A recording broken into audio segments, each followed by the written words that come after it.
You're listening to the Ask Avani Show on the Get Global Network.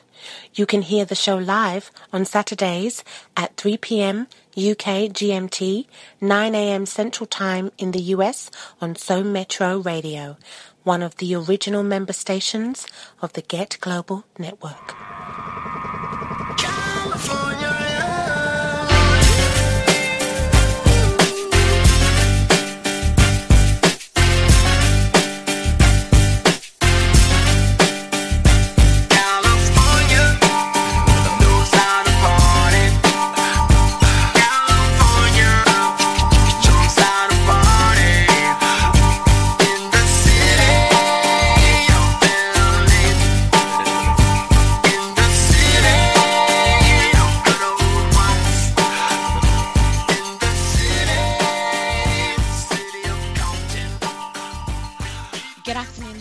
Avani Show right here on So Metro Radio.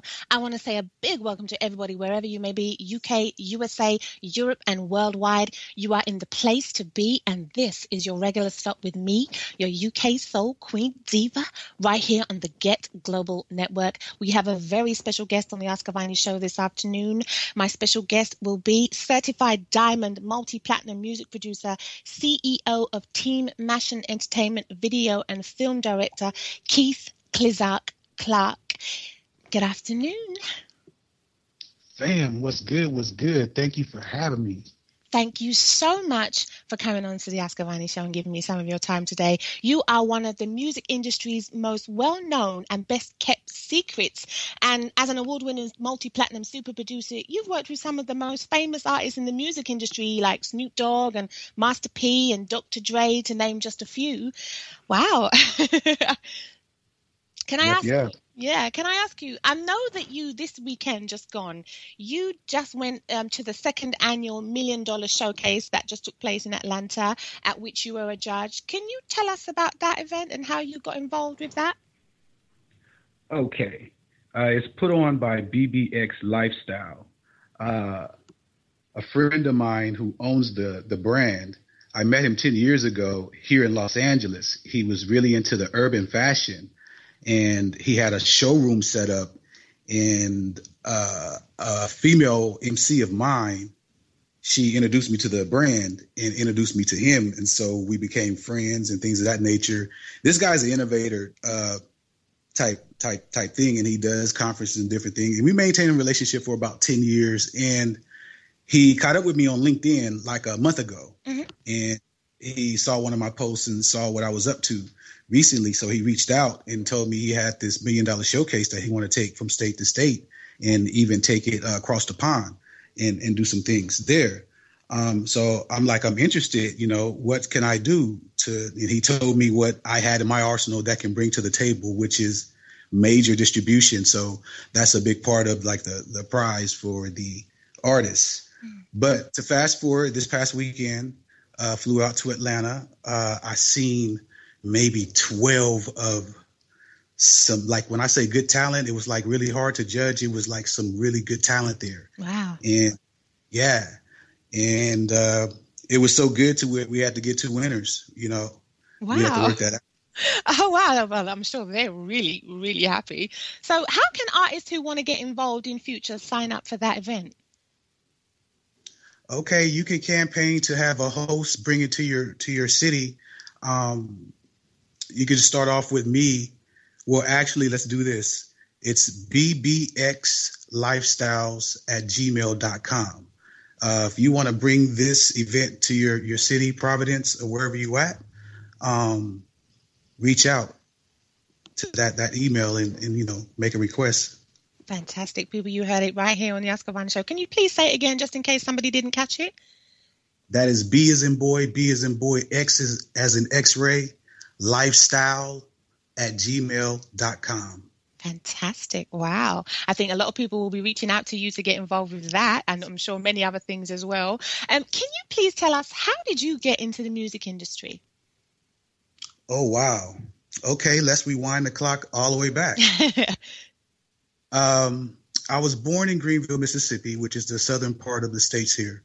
And at the age of 4, my mom, she transplanted to the West Coast, Long Beach, the east side Long Beach to be exact. And at 4, I can distinctly remember my mom going to my aunt's house, and they played this record called Flashlight by Parliament Funkadelic. And something resonated with me. I didn't know what it was, but I knew I had to be a part of it. And as the years progressed, this thing called hip hop came along. Mm-hmm. That was the catalyst for me to express myself. So I was really very into DJing. I like music, and know how to play it and know how to make the crowd move. So naturally, I went there, and that evolved to something cool. Let me stop. I don't want to, in a nutshell, this, but there's some emphasis we should explore. Uh-huh. But from there, being in the East Side of Long Beach, coming up, formed a group called Beat Control. It was composed of DJs and some MCs. And we made the first rap record from Long Beach, so that's history. And from there in high school, we were able to hook up with the first hip hop station on the planet, 1580 KDAY. For your listeners, go out and do your research on that. Historical, first on the planet, all hip hop, all day. Wow. Groundbreaking. Yeah. I mean, and from high school and college, I got the technical sense to elevate myself from just spinning the records as a producer, but to actually create these compositions, these beats. Wow. So I got the technical insight and things of that nature. And with me, man, I am so blessed, mm-hmm. and I can't take really too much credit, because it's really synchronicity, being at the right place at the right time and interacting with the right person. Wow. Wow. And, that actually, yeah. Wow. That leads me on to my next question, because, did you have any mentors when you first started out in the music industry? None that I can reach out and call and talk to, right. But I had James Brown, I had George Clinton, I had all these greats who were out there, and their stories were there to see and kind of study. Mm.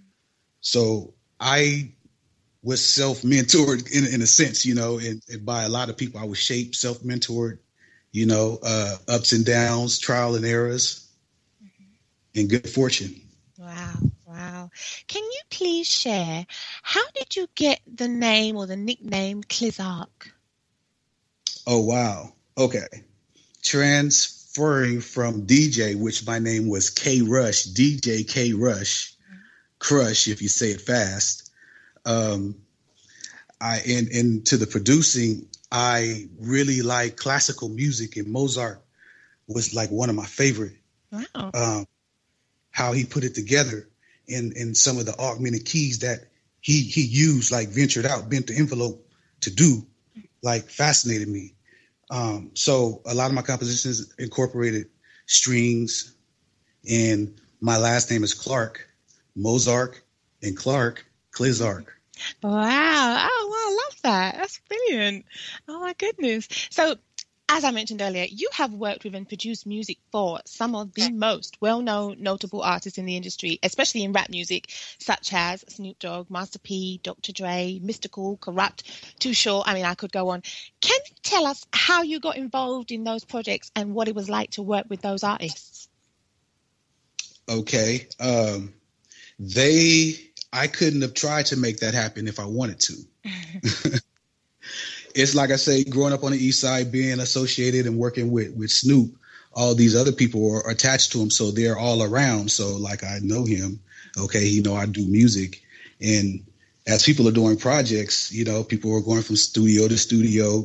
Producers like trying to get placements. That was the hustle back then, right? Trying to get placements. So my relationship started with actually playing beats and trying to get on their projects. Okay. Those people you mentioned. Mm-hmm, mm-hmm.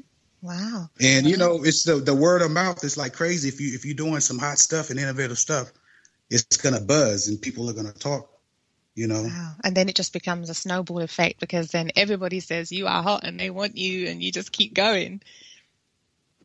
Yeah, absolutely. Plus, I'm a cool guy. Yeah. I mean, you grew up with those artists, as you said, you know Snoop Dogg and people like Warren G and stuff. Is that right? So, but I've heard you say in interviews that you didn't choose music, it chose you. So what made you decide to start working in the music industry and keep going? Here's the thing. Back at an early age, an old guy, he told me something and it didn't resonate to me until years later. And he was saying, he's like, son, if you do something that you love to do, you'll never work a day in your life. Yes. You know, you got to understand, when I got that information, it was in between me hearing Flashlight and hip hop. I didn't know what to do with it. Right. But after I caught on, then it made sense. I'm like, hey, there it is. Wow. And you just decided, okay, I'm really going to go for this now, because that's a nice word of wisdom, basically, to hear that from someone, especially, and you think, okay, well, why not try this? And as you say, you've got nothing to lose, right? So just keep going. Yeah. I mean, was there ever another career path that you had considered following instead of music? I've been asked that question often, and often I get stumped. I can't even imagine. I'm a creative guy, so somewhere in the entertainment I would have been, but I got so much energy and I see music and things of that nature. It's just, I channel it through like producing. Cool. I love that. So no matter what, let's just say you would have definitely done something extremely creative, because, you know, that's just the things that you love to do, creative things, including music, obviously. Right. And one thing I want to add, you know, to what I was bounce off what I was saying is, it's like when I decided like music, it's like in my mind, it's like whether I get paid or not off of this music, I'm going to do it for the rest of my life. Right. That was my commitment to it. And I tell the producers behind me, I'm like, getting paid is a byproduct of what you love to do, you know. At least that's how it worked for me. Wow. I've heard you say that you've had to create your own opportunities in your career. Can you give us some examples? Okay, I'll give you one. Like producers, when you think of producers, they make the music for the artists. Okay, and I look at myself, yes, I'm a producer, creative guy. How can I diversify my production talent to make money in other places with my production? So I think in the year, it was like 2000, I connected with a company called Big Fish Audio. And for those who don't know, they're the world's biggest sampling library company on the planet. And we got together and collaborated on a series called Platinum Essentials. And what Platinum Essentials is like all of the drum sounds that I used on the Platinum and Gold records. I took those and I made those available for up and coming producers to take and do their thing with it. Wow. And that's just one way I diverse my talents from selling music to artists. But now I'm servicing the producers, the sound itself.